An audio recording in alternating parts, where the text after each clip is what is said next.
Who was an artist that you can remember like he got? Back then, nobody. Shit. I had too many raps memorized. I don't give a how long you rap for. I'm out rapping. It was just too many. They had big studios in New York City. So this was like big Sony studio where you can go in the room and see Beyonce or Michael Jackson, whoever the fuck. Everybody's in this studio.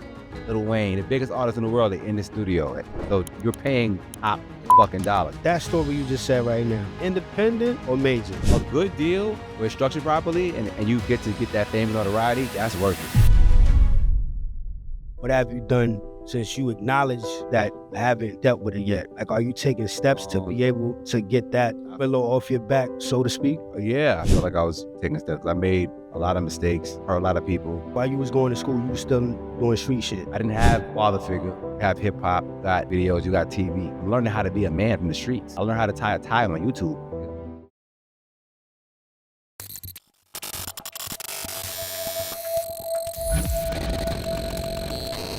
Podcast Central, Coastal Chronicles NYC. I'm your boy, Tank Sinatra, a.k.a. Taino Domingo, a.k.a. call me anything but late for dinner, because I love to eat, god damn it.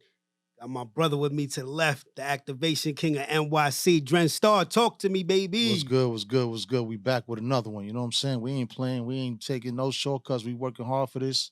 You know what I'm saying? We activating the Duce Lounge, big Duce vibes. Shout out to the sponsors, Duce. Shout out to Red Bull and all of that. You know what I'm saying? Yes, sir. What's good, Shout though? out, What's going shout on? out to them. Listen, man, it's going to be a goodie. You want to know why it's going to be a goodie? Because we seen this gentleman together at Gorilla Fest. We seen him at SOBs, bring it down. You know what I'm saying? He got us last night having a whole fucking debate in the streets yesterday about this particular song. You understand what I'm saying? So, yeah, I'm going to love this one, man. So, today we're going to shine a light on someone who's been putting in that work, repping New York for over 20 years in the game. Coming in the game with the cosign of two legends that are no longer here with us, Taz Williams and K. Slade. In 2007, he dropped his debut album, Autograph, through EMI and Virgin. He then made major moves and left both labels on the independent route. It isn't just the streets recognizing him. He got supports from the biggest names in hip-hop. Biggest rappers in the game all show respect for his grind and the skill. Even Hollywood's Shia LaBeouf gave him a shout-out. That kind of impact he had, reaching all corners of the culture. He recently dropped an album called God's Timing. Recent collaboration with Freeway, PD Crack, and Memphis Bleak on the track, Rockefeller Chain, has sparked debates on which rap labels had the best chain in the game. His versatility, creativity, fashion sense are just different. He has also philanthropic work with 10 New York City schools with a program called Music Therapy. He teaches kids every structure within the music industry, gives them an outlet to express themselves with music. He's someone that is walking in his true purpose. It's with God's timing that he made it here to the show. Give it up for Grafh. Hey, bam, bam, bam, bam, What's bam. happening? I like that answer. Yes, that was sir. fire. That was Yes, fire. sir. Okay. Yes, sir. It's only No right, doubt. man. Yeah, It's yeah. only right, That was beloved. fire. That was fire. Yo, That was fire. but to give you a little backstory on what we were saying, right?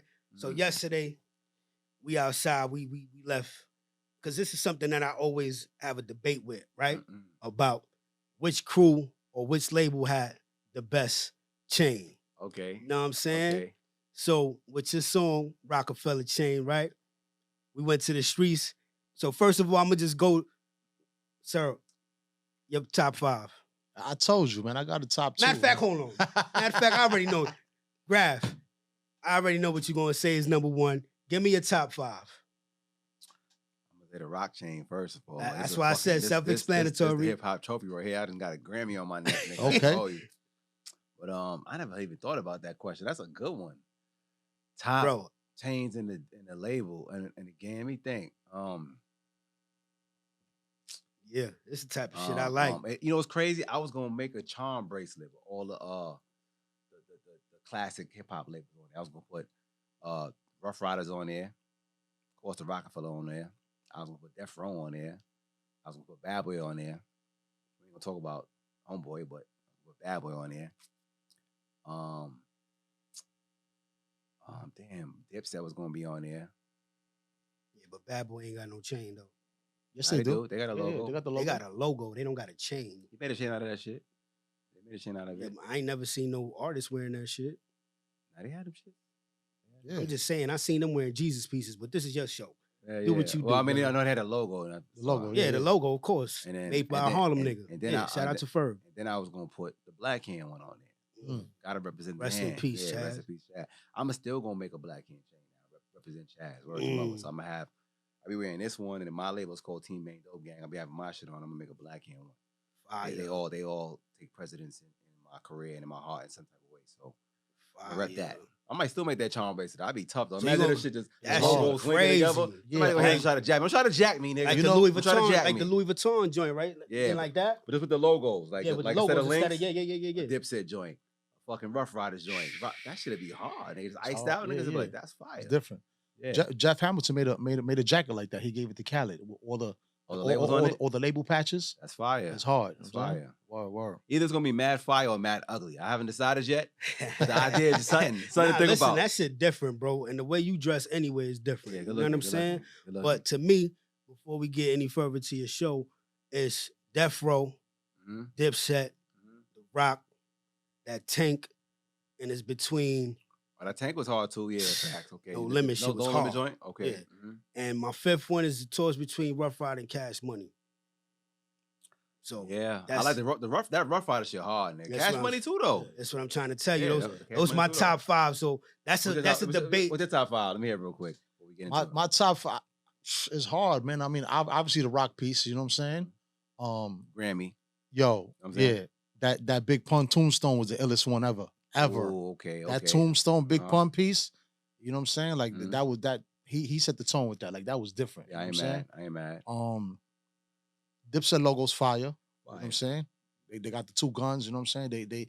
They spun that.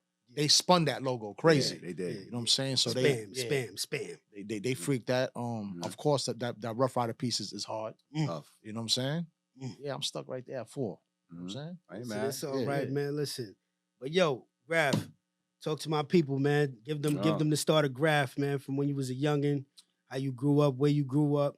Your influences, give me all that, man. Yeah, we peeling this onion of Grafh. I am Jamaica Queens guy, man. My whole life I've been outside Jamaica Queens shit. I started my career musically with Black Hand. Chaz, shout out to Chaz, man. Chaz, the late great Chaz. I was like in the game, he was my manager, but in my life, he's more like a father figure because when I was younger, my dad actually got murdered across the street from where I was living at by my fucking neighbor. So I didn't have my dad in my life the way I wanted to. So Chaz stepped out. I was about 15, 16 then. And then after that, it was just me and Chaz. You know what I'm saying? So my upbringing was a little different than the average kid. I mean, I tried to avoid the pitfalls of the street. Keep it up. I was always into fashion, always into sports, always rapping. But then after my father got murdered, I kind of went the other way. I was outside. But I didn't. It's like I didn't choose to be outside. That shit chose me. Yeah, you know I was dead ass trying to avoid the shit. Like, and I don't think that's a trauma that I ever even dealt with to this day. How old were you when it happened? Either 15 or 16. I don't remember. Okay. I know I went to school the next day and nothing happened. I never really processed it in my brain. Even to this day, my brain blocks it out. So hold on real quick. So prior to that happening, what type of kid were you like? You know I was just all into fashion and the girls and just rapping. Okay. Always fly, always into the fashion. I was playing ball, busting ass layups, all that, and playing on the teams in the hood, all that. And then after that, with my dad, I stopped with the sports and I was outside. When you discovered that you could rap? Young, man. When I first heard that Nas album, Illmatic, that's what did it for me. I was young when I heard Nas Illmatic, so I didn't even get it the first time. I thought it wasn't even all that because it was so advanced for me. Once I understood it, I was like, holy smokes, this fucking guy. You play the album to this day and it's the hits. My nigga, it's crazy. That and then even the second album, it was written, took me there. You know, after that I was like, I'm doing this rap shit. But I wasn't like chasing rap in terms of like shopping a demo and all that type of shit. I was just indulging in the culture. I was going to school, I was going to college at this time. But I was so nice at rap that it was like the game was choosing me. Gotcha. Because I was going to school to be a doctor or something. I know my mom's proud. Like, if I just be a doctor or a lawyer, mom, I'm gonna be proud. You know what I'm saying? So I was going to St. John's really focusing on that, but I was just so nice with the rap shit. I'm winning battles, destroying niggas, all that type of shit. And then at that time, what happened? Oh, I was battling on public access TV in Brooklyn, whooping them niggas' asses. And Busta Rhymes peeped the shit. He actually sent somebody in my school to find me or some shit, like something like that. And then I ended up getting with Busta. I was still trying to go to school and balance school and this hip hop shit, and that shit wasn't working out. I was like, fuck school. If I fail at rap, I come back. So I was like damn near my last year of school. I was trying to balance it, but if you looked at my report cards, it wasn't like F's, it was all incompletes. I just literally couldn't stay awake in the class.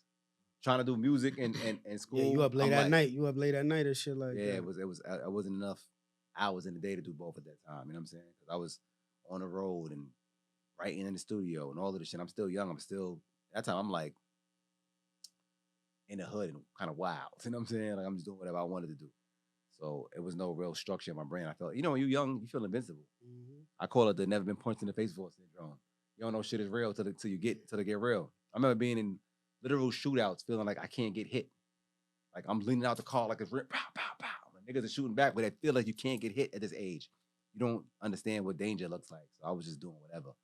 So that mentality was a little reckless back then. But so while you was going to school, you was OG like Chaz kind of checked a lot of that for me. I would have been off the hook if somebody was like, chill. You know what I'm saying? Word. So while you was going to school, you was still doing street shit. I was selling drugs in school. Okay. I was wilding out. But just because I didn't have a father figure, you have hip hop, you got music videos, you got TV. I'm learning how to be a man from the streets. I learned how to tie a tie on YouTube, my nigga. Like I didn't know how to figure out how to grow into a man. I'm figuring it out. I'm figuring it out through hip hop. Like when Snoop Dogg said bitches ain't shit, I was like, word, I believe this nigga. Jay-Z said pop Chris, I gotta go pop Chris then. You know what I'm saying? Like I'm learning how to be a man from hip hop, my nigga. There's no male father figure besides niggas on the corner. So that's what I'm aspiring to be at this time. I don't have a example of what to be like. So I'm doing what I know. I'm doing what I'm seeing. And then you figure out through trial and error what works and what doesn't work. And then even like not Chaz, but a lot of other OGs and niggas I looked up to. As I grew up into manhood, I'm figuring out, some of y'all niggas had it all wrong. Some of y'all niggas it just didn't grow into the man y'all supposed to be yet. Because I know some OGs did this shit all the time and still put work in my hand. I would never give a young nigga 19, 18 years old work right now. And he's in college doing this thing. Why the fuck would I do that? I'm gonna be like, yo, I'm gonna push you in the right direction. Mm-hmm. Not, yo, I know you can take over this hood and give me work. Mm-hmm. So it's like, young niggas get misled by some OGs. I think if you're really gonna be an OG and lead the young, lead them to somewhere positive. Don't let them follow the path you took. I could end up doing the same amount of time as you did.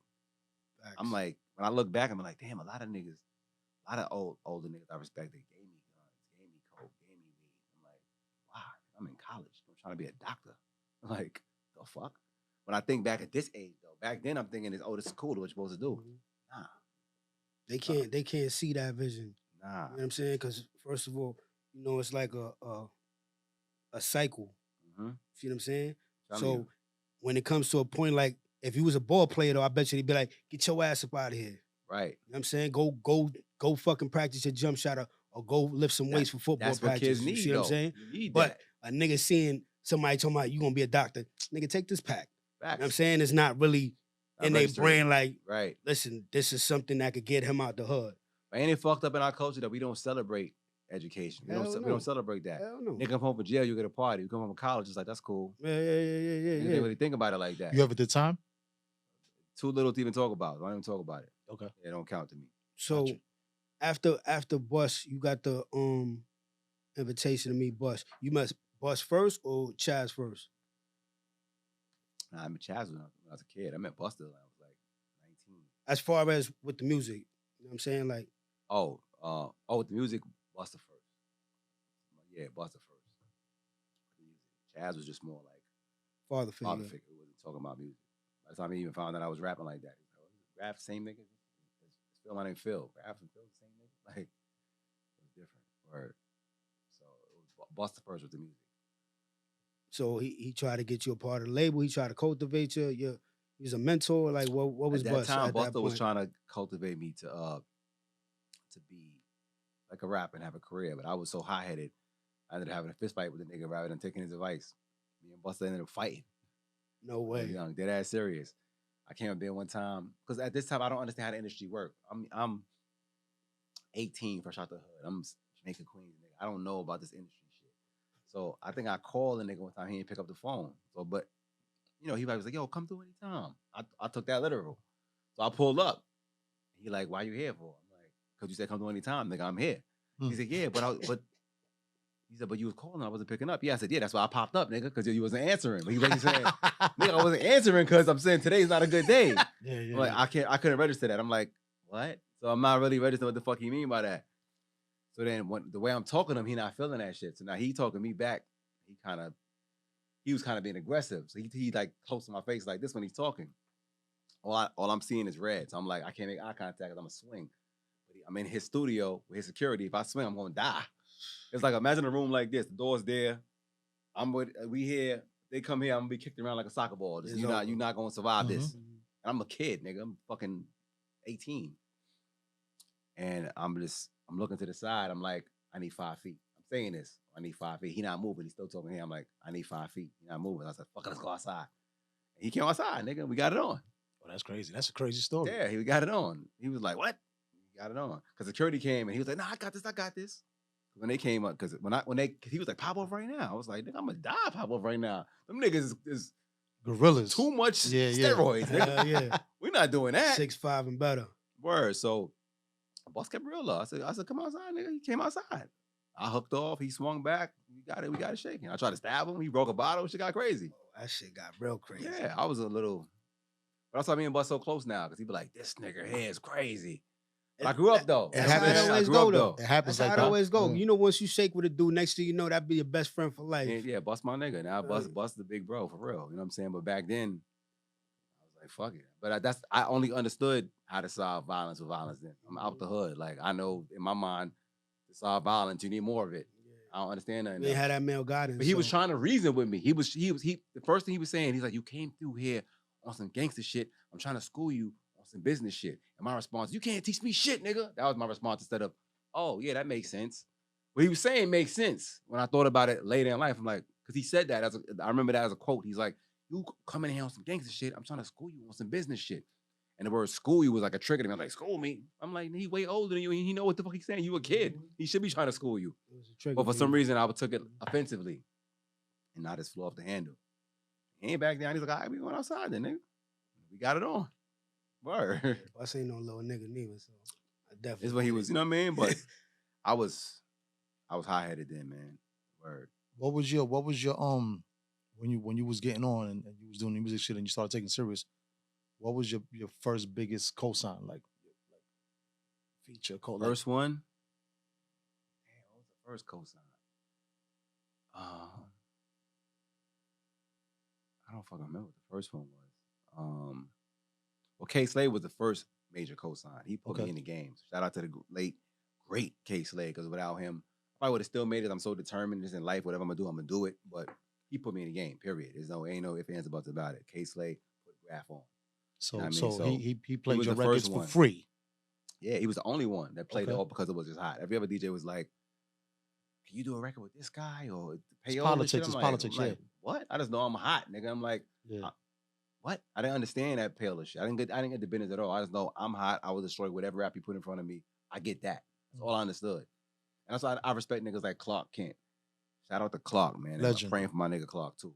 Clark used to call me anytime there was a hot rapper in the studio back then. Anybody, let's say you had an artist. Yeah, I brought him to Clark's studio. I'm proud of those. I got the newest hottest nigga in the city. Because back then, you had to spit to be hot. Mm-hmm. It wasn't no getting hot from the fucking couch. No, you had an artist. Yeah. You had an artist. Especially back then. They rapping. Yeah. If you had an artist and they was in Clark's studio, Clark would be like, "Rap, where you at? Got 2 niggas up here. Come do it. Come destroy them." I'd be like, I'll be right there in 20. And I come in, smoke everything. All them raps that I had that I got hot on K Slade with, them 4-minute raps, they fucking 90 million bars. I had like 100 of them shits memorized. I was like, who want what when? I gave no fucks. He was ready for the He was on super ready. And I wanted smoke. I was like, strap, my nigga's the strap. I got 1 million bars. Like whatever you want to do, who gave you a race? Like who was the artist that you can remember? Like, damn, son, he got me. Back then, nobody. Yeah. Okay. I'm not even capping. I had too many raps memorized. I don't give a fuck how long you rap for. I'm out rap you. It was just too many. I just had too many. If you rap for an hour, I could do 2 hours. You do 2, I could do 3. I had all them raps memorized, my nigga. I was like, you. You was like ready at 100 all bars, times. 104-minute He had a bars. whole clip on him. He had a whole clip. And then my phone, I had like the first lines of each rap stage, so I ain't gotta, so I could remember the line, remember the rhymes, but like, oh, I got this one. Oh yeah, okay, I got this one. Too many. I was like, I don't give a fuck. It's never gonna end. Either gonna rap till we fall asleep, or you have to just say somebody gonna tap out. Yeah, Somebody gotta tap out. Well, I'm nigga, do the math. 100 times 4 minutes. It's like 40. I got 400 hours of this shit, nigga. Easy. Yeah, We're gonna be here for days. Facts. Easily. That's ill. But the first official, to answer that question though, the first official record I was on at that time was the remix to Beyonce's "Me, Myself, and I" when I got signed to Sony. That was the first like official record that niggas don't even know I was on. I was on the, if you buy her vinyl right now, Beyonce's "Me, Myself, and I," flip to the fucking B side, the remix, it says Beyonce featuring Grafh. That was probably the first real record I was on. Shit, can't get realer than that one. Oh, but before that, I did the Genuine No Jeans remix. But I made that my own record. I just took it and jumped on the shit and it blew up. You did a mixtape, like a mixtape version of it? But the shit blew up. And the radio added my version instead of the regular version. That's ill. And I don't even know Genuine would appreciate it. He had a different remix with, like, I think Missy or somebody else on it. But my shit blew up. It just started going viral before viral was a thing. Nigga, that back then it went viral, was added to radio. That's crazy. And that's why I always say my name Grafh on everything, because I didn't say my name on that record. So that was a lesson. You're like, that's never happening. I was sick. Nobody knew. That's crazy. They thought it was, the radio be like, NOG's remix featuring Ludacris live on whatever station this is. Wow. That ass. Or I heard they thought it was Twista or Ludacris. I got no credit for that record outside of New York. Damn it. Man. I was sick, my boy. Wow. I said my name Grafh on everything now. I was like, fuck that. We ain't missing that opportunity twice. You was on some 50 shit. Word. Jacking a whole nigga shit. That shit blew up though. But I remember at that time he was trying to get his original remix placed, but it's like this shit took off already. It was too late. They know it was me. I was like, damn, son. What's your take on the music industry now? Like, I heard you mention Sony. You was on Sony. What other labels were you on? After Sony, I think it was Rockefeller after Sony. You know? Okay. Yeah, the Sony deal fell through. We went to Rockefeller, and when I got there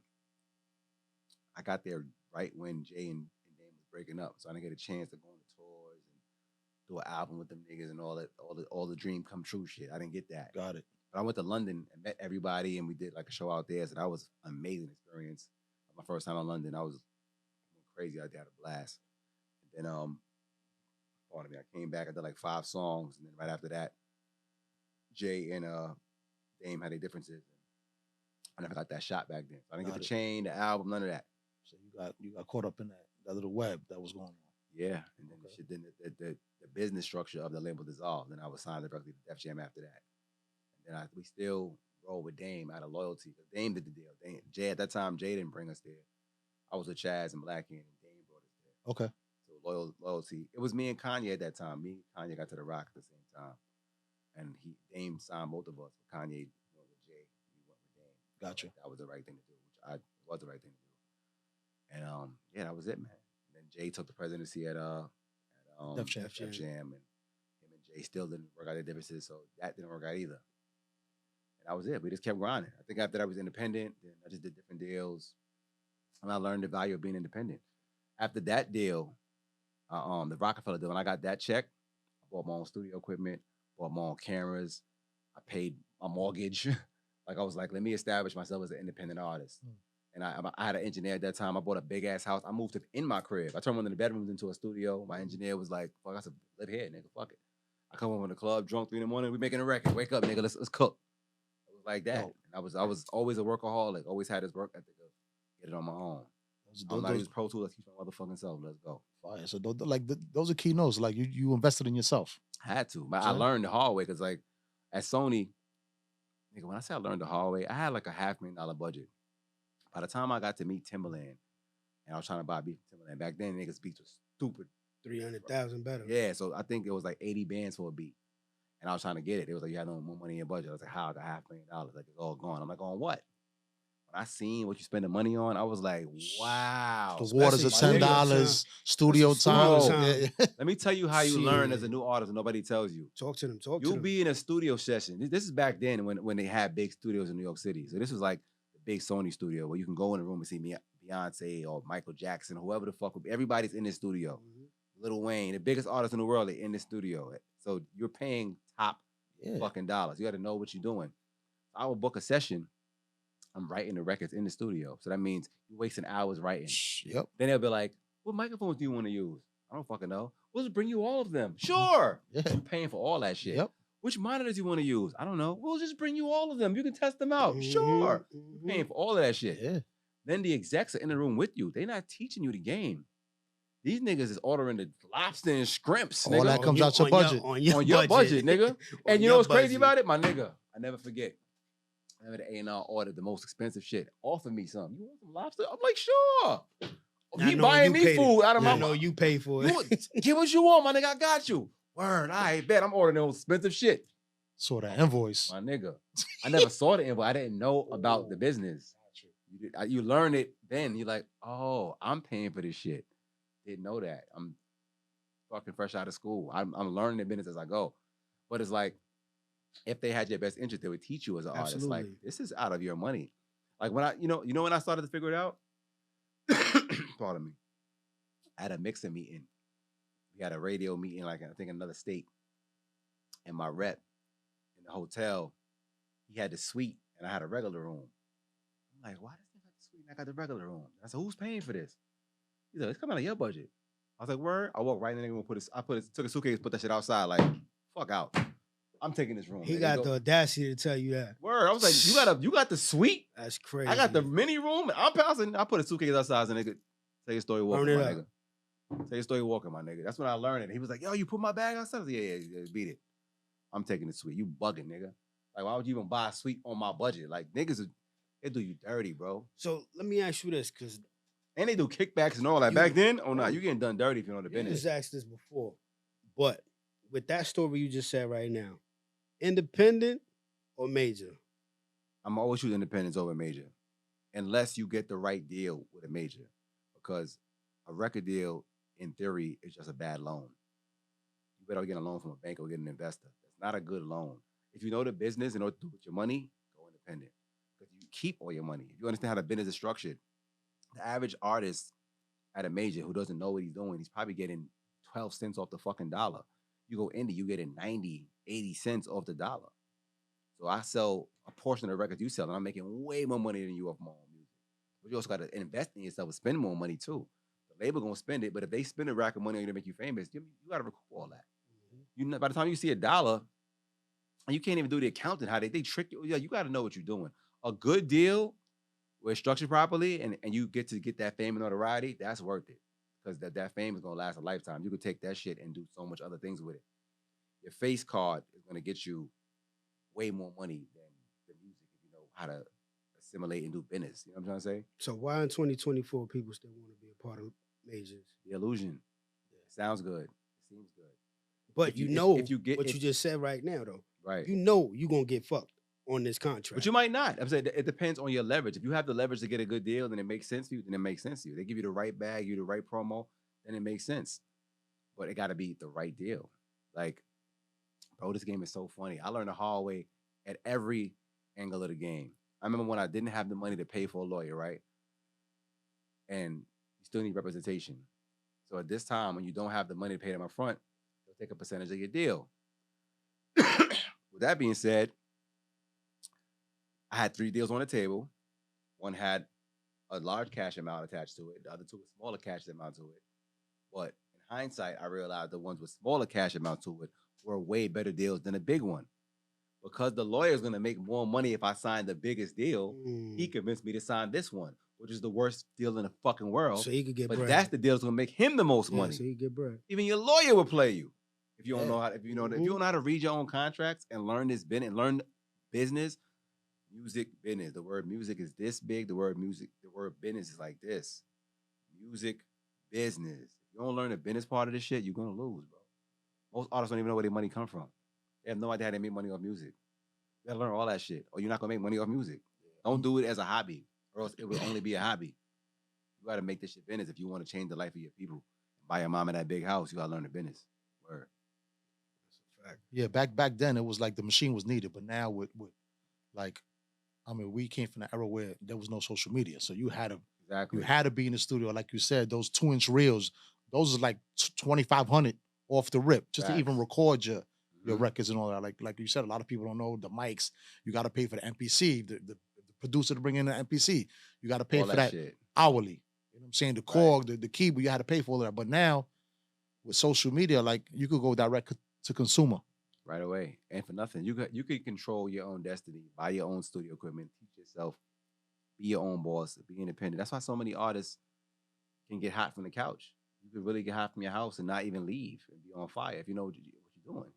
So it's like a gift and a curse. I respect independence, but it's also like it also lets in a lot of shit that ain't good. You get a lot of low quality shit because low frequencies. It's like low hanging fruit now. Mm-hmm. So hip hop is like a fucking it's like the wild wild west. You know what I'm saying? So that's the only downside to that. But I respect independence, man. I'm gonna tell you, go for it. Do it yourself. But you gotta have money to do it yourself. But even to get signed, you gotta have money to get high enough to get signed. They got like any which way it's business. So anything regarding the word business takes money to start it. It doesn't matter. I don't care if you want to sell this. You're gonna need money to buy that can, bro. Business. You know what I'm saying? Facts, and you're gonna have to work hard for it.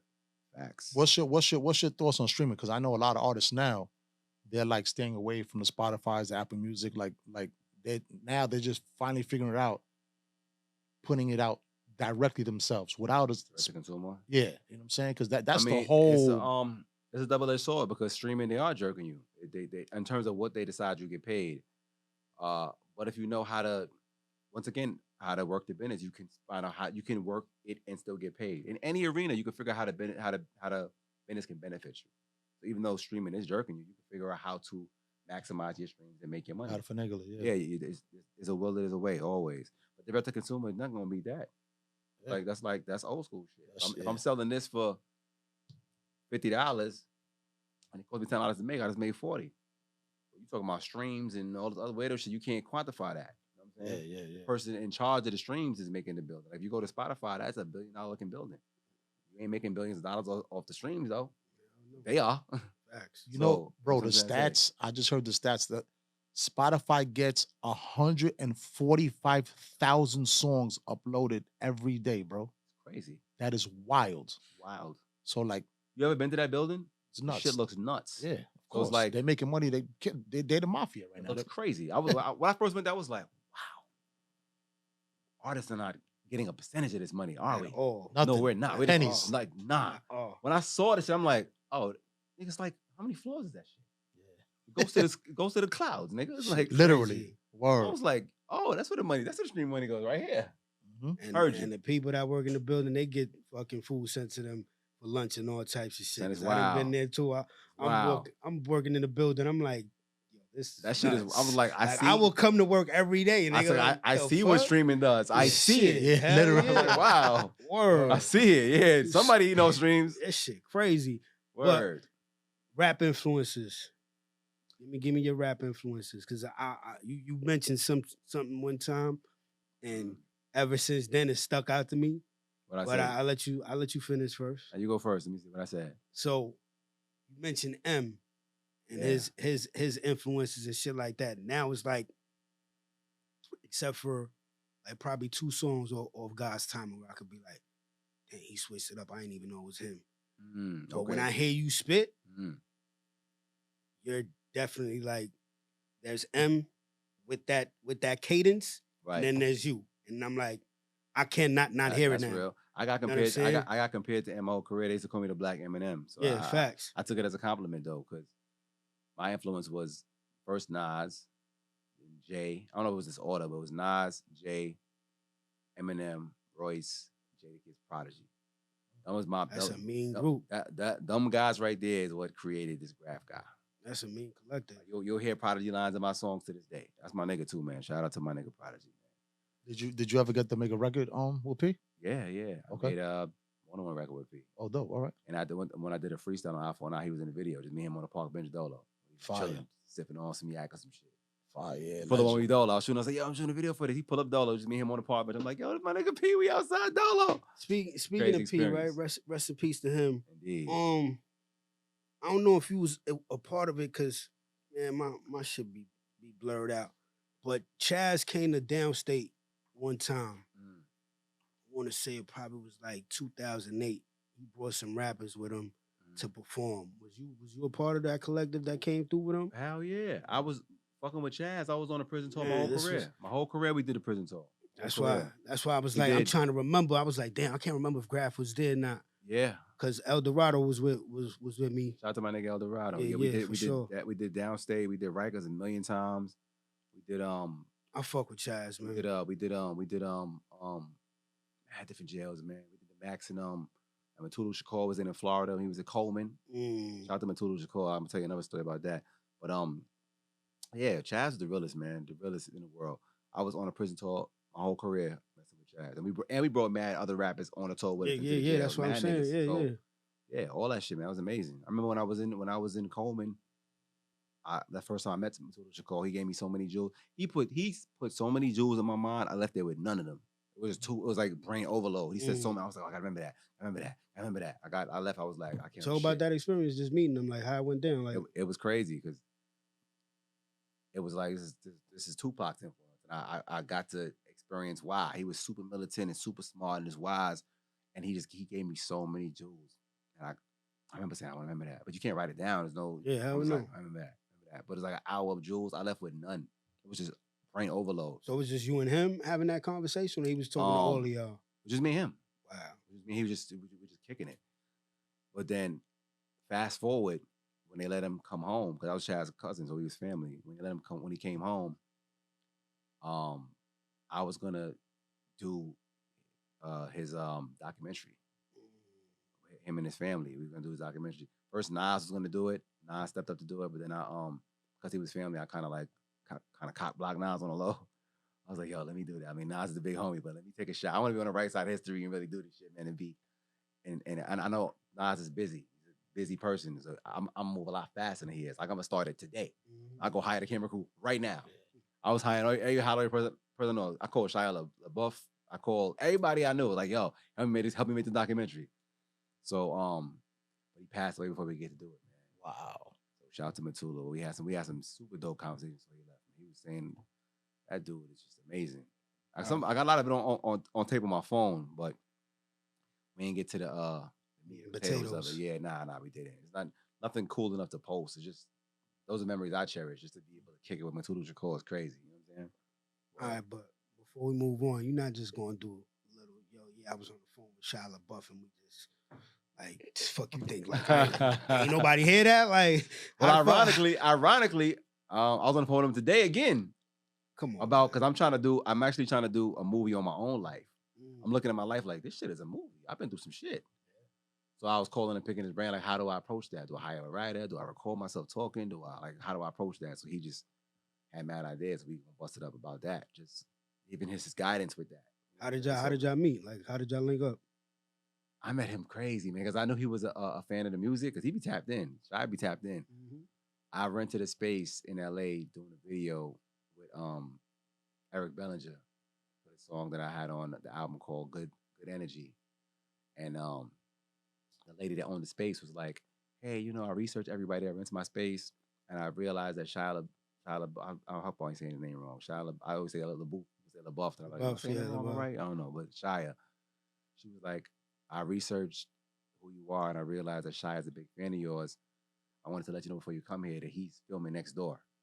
I was like, word? She's like, yeah, I'm gonna introduce y'all. I was like, that's fire. That's what's up. So I'm filming on the set. I know he was next door, but I'm just trying to get the shots done and shit like that. So I'm like, I ain't get to go check him yet. Plus, I didn't want to interrupt what he was doing. They filming the movie and shit. Middle of the shoot, I see somebody walking down mad fast, but I'm looking at the camera, I'm filming, but I'm like, police? What's going on? He ran out on me mad fast, like, yo, what up? A pleasure to meet you. Da, da, da, da. And he walked right in the shot. I was like, you my kind of nigga, man. What's up? Nah, son is 100. Yeah, listen, I fuck with Shia. He got a story too, bro. He be with the shits. People don't know. Shia ain't grow up with a silver spoon. Right. But I could tell he be ready to fuck niggas up. Yeah. He got some trauma in his life. But I got a lot of trauma too. And I'm talking about I connect with him like that because like-minded people. Broken folks attract broken folks. Yeah. I fuck with Shia. The energy is always gonna attract. You know what I'm saying? But he be so tapped in though. He was so we was talking about the God's Time album. He was like, yo, I felt like you got better and this shit is dope. And he was just breaking it down, like from his perspective. It's like he raps and he's nice. he be tapped in. Mm. Shout out to Shia. He be tapped in. So before we get to the album, right? I want to ask you. So we speaking on the trauma. What have you done since you acknowledge that you haven't dealt with it yet? Like, are you taking steps to be able to get that willow off your back, so to speak? Yeah, I felt like I was taking steps because I made a lot of mistakes, hurt a lot of people. I feel like I probably took a lot of that shit out in relationships and broke a lot of hearts because I'm hurt people. Yeah, not even on purpose. It just be like that. But currently I tried therapy for a minute and I don't feel like it really worked. So I'm still figuring it out. At this point, weed don't work, edibles don't work, that shit doesn't work, hurting women don't work. So it's like music works. Okay. That's why music therapy. That's why for me, music is therapy, like in a real way. Without that, I probably would have fucking serial killer some shit by now. I have no idea. But the music works. Nothing else works so far. But I'm still willing to try other methods and stuff like that. Like I'm open to it. I'm not one of the people that's been like, yo, I'm fucked up. It is what it is. The world got to deal with me. Nah, I'm trying to be the best human I could be every day and evolve. Dope. I already know I'm a little whatever, but I don't want to be like that. You know what I'm saying? So I be working on me. Word. So you gave me the alley-oop right now. So music therapy, let's get to it. Tell the people what it is, how it started. You understand what I'm saying? Because at the end of the day, when you do go see these children, they identify with you because you identify with them. Once again, it's 100%. Like you and Shy, y'all linked up because y'all both have traumas, whether it's similar or not, y'all have trauma. And y'all able to sit down and be able to, you know what I'm saying, coexist with each other. So how did that come about? Well, music therapy was a program that I created with my partner, Riz. It's a whole music theory curriculum program, the whole thing. But essentially, I come into the schools with the microphone, laptop, the speakers, the whole nine, and I show these kids how to create music, how to express themselves, teach them a little bit about financial literacy, how to be creative, and make dope music, make cool videos, all that shit. But the main part of it is really based in social and emotional learning. It's really about them expressing how they feel, becoming better communicators, becoming more in touch with who they are. Because for me, the music, the truth come out in the arts. You know what I mean? So it's important to learn to express it. Even if a kid don't want to rap, I be like, so write your feelings down. Write them down. It's so much different when you write them down. And the things that come out in this course be crazy, bro. Like, these kids really say their truth. They say things they never said in conversation in the music. Like, a lot of it. Sometimes it be so deep. I be like, let me bring this song to the principal because I'm not an actual therapist. You got to take it from here. But they be confessing a lot of their feelings and saying shit that they never said in conversation to no teacher, to their parents. They fuck with me though. You know what I'm saying? So it's I try to be the version of me that I wish I had when I was that age. You know what I mean? And that's really what it's about, man. Like, and maybe somebody said in another interview, and maybe I'm healing my own inner child. I'm like, maybe because I be connected with these kids on a real level. 100%. Sometimes I just sit there and we just talk and bond about the shit. And I give them different perspectives and different ways to approach expressing themselves. And they be saying what they feeling on these records, man. 100%. One of the schools I'm in now is in a prison. It's in the Valhalla prison system. So I be in there with them kids. And really, that's the only school that I allow them to even talk gangster shit. All my other schools, I'm in like about 10 schools in New York now. My first rule is all ops live here. I don't hear that shit. I don't hear no spinning the block. Everybody like drill. I get it. You ain't kill an op today. It's only lunch, right? Did op die today? Nah, how you feel? Let's get into how you really feel. And they start talking about their real feelings. But I want to hear that pain. Let's get to that. I'm dealing with a lot. These kids be going through a lot, bro. You know what I'm saying? And it's important. It's important. So any principals out there that's listening, paying attention, get in touch with me. I'm trying to still reach as many kids as humanly possible. I think it's very important. Like, I'm watching them grow up, especially kids. Like, this is like my third, fourth year doing this shit. And shout out to Emery over at Rock Nation, because he was the person that told me to actually make the work that I'm doing public and post it and push it like a record. Before, I was just doing the work in real time. I wasn't even thinking about promoting it like that. I was just doing the shit. Now you gotta let the world know, show them, like, it's gonna lead to so many more things. Oh, yeah. And it did. At that time, I had 3 schools, went from 3 to 10 in 1 year. Nice. I started to post it on Instagram and show what we doing in the schools. The universe is paying attention, bro. Yeah. Then teachers started calling, and I'm in a prison helping these kids, and it's real. Yeah, you're giving back, man. I notice like people like you, like, they're gonna listen to you. They're not gonna listen to their brothers, their uncles, their fathers. When they see somebody like you, they're gonna come from they understand I come from it, so they get it. Yeah. And like, you might come into one school, right? I say you're a teacher and you're there for your salary. Or you may not be, but you might not be connected to this pain, this trauma from the hood, or understand what this is, what it looks like. You'll see a kid who looks like he's thugged out. He's hard to deal with. He's standoffish. Oh, he's fucking not. He's in pain. That's why he ain't fucking talking to you. You can't see it. He ain't thinking about 2 + 2 = 4 because he's hungry. He's going through some pain or some trauma. He ain't thugged out. He just can't focus on what you talking about right now because you ain't tapping into what he feeling. He might not have clean clothes right now. You know what I'm saying? Facts. He going through it. You don't know. You just looking at it like, oh, he's standoffish. Let me stay with. Nah, you turn your back on that kid. He gonna end up in prison or making the wrong decisions. I see that and go right to that kid like, yo, give me him, put him in my course. I know what's up. That happened last week. Matter of fact, I seen one kid. He was causing trouble and he was shaking shit up. And I said, why is he going through that? And the principal said house got raided. Dad got arrested. So you know what's going on. When they raided my cousin crib, nigga, they flipped that shit upside down, nigga. Your shit crazy. He watched them fucking. He broke his PlayStation, all kind of shit. Then you watch your pops leaving cuffs. Now you gotta live with your moms. You live with your pops. They uprooted your whole life. You're angry. You're not thugged out. You're fucking angry and in pain and like literal shambles. Yes, you gotta go clean that shit up. They probably like, come on, bro. I know what he going through. I'm like, nah. I need him in my shit. I want to bond with Shorty. You know what I'm saying? So. That's really how I be on it. Got you. Word. So real quick, God's timing, brother. I gotta say, man, that this shit, some real old school New York shit. Thank you, man. You know what I'm saying? Word. Why 20 years we got another album out? Why we still doing it? Why's the love still? This is therapy for me, man. I am here to create cool shit. If I won the lotto right now and won $1 billion, I would still make music. I would still create. I make music. I make clothes. I just create shit. I think men are here to create things, and it's just how I choose to create. You know what I'm saying? I make music. I make clothes. I make whatever I feel I'm adding value to the world with. And God gave me this gift to communicate in this way, and that's just how I do it. You know what I'm saying? So I make music because I have to. Like I exist to create things. You know what I'm saying? Like I create opportunities, create businesses, just make cool shit. So the music is just how I express myself, man. So it's never gonna stop. I'm gonna be like, yo, Grafh, where you been at?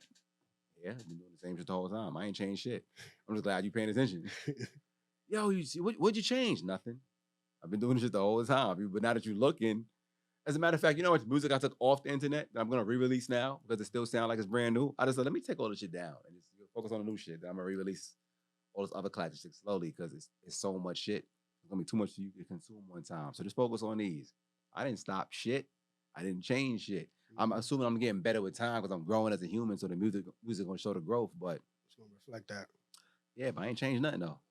I've been doing what I'm doing right now, just I guess at a higher level, or just continuing to evolve in who I am as an artist and as a person. You know what I mean? Let's get into the new single. What made you come out with the title? What's crazy is the song was called "In the House" at first. Okay. I just called it Rockefeller Chain and manifested the shit. I wasn't even thinking about a chain or reuniting the rock. I wasn't thinking about none of that. I was just creating cool art. I heard the beat. I said, this just sound like some 07 old shit. That's a fact. And I've been had that beat. This whole album has that flavor. Shout out to 38 Specs because he made the whole album. But that particular beat, I've been had it. And it just, the words didn't come to me at first. I'm like, all right, cool. I just kept playing like, this shit sound like an 07 Hove beat. I kept saying that. So I said, let me channel my Hove and get on my shit. I'm the king in the yard. I got on my Rockefeller shit. And once I did the verse, I was like, oh, nah, I got to call the homies. I call Free, I call PD, I call Bleak, I call Freeway, I call all of them. And send them the song. And niggas was fucking with it. Everybody just tagging it. Freeway went crazy. Bleak too, everybody got in their bag. The way PD swagged on it so crazy. That Philly. The way Freeway came, that shit came together like magic. It was meant to be, bro. PD on the hook. He swagged the fuck out of that. And then the way Bleak talking about money, how he kept flipping the word money, like, yo. The shit is perfect. It couldn't be no better. Ridiculous. It couldn't be no better. It came out perfect. I'm like, I got a remix in the stash. Niggas don't even know. The remix coming. You know what I'm saying? Okay, you heard it here first. You know what I'm saying? Do say Lounge, you heard? I tell you one thing. Y'all hear the remix, y'all gonna be pleased. And I'm gonna say my nigga Young Chris went stupid. Okay. I read the blogs, I read the comments. I wanted to hear Young Chris. He went dumb on it. He went stupid. No way. Danced on it. I wasn't ready for that. Shout out to my nigga Neef too. Neef got busy too. I'm gonna give Chris his props. That nigga went and that nigga. Yeah, Chris been that dude. You know okay. Chris been that dude. That's a big fact. But yo, brother, listen, before we get up out of here, man, I want to say first and foremost, man, appreciate you for stopping by, brother. Hey, You understand what I'm saying? You definitely need it out here for more reasons than one. You understand what I'm saying? And the work that you're doing with these children, that's gonna be your therapy, bro. It might not even be you sitting down, because my therapy is the gym or something else. But you know what I'm saying?